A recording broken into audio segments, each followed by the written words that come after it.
Ayan, hello po sa ating lahat mga ka-Team Medsi. Kumusta? Sana ay nasa mabuti po kayong kalagayan. So, habang tumatagal ay napapansin nga po ni Kalingap Eds na, my God, lalong sumisexy si VNC na tilay may body goals ika nga po nila. So, mapapasana all po tayo. No?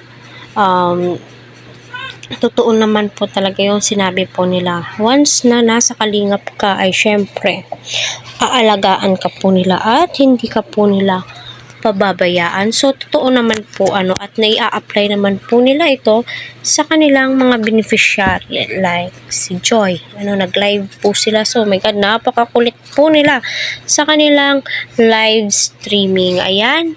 Naway patuloy po nating suportahan si Kuya Val Santos Matubang, Kalingap Rab, Kuya Val, at ang buong team. Huwag po natin skip ang kanilang ads para sa ganun nga po ay marami pa pong kababayan po natin ang kanilang matulungan.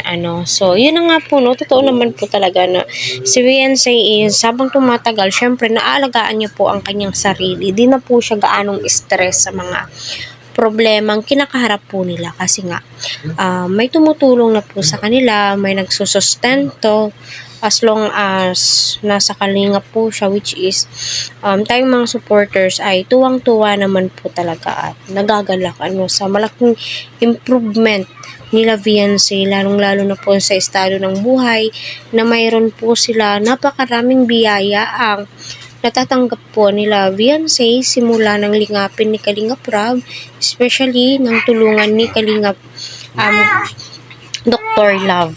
Kaya suportahan po natin sila.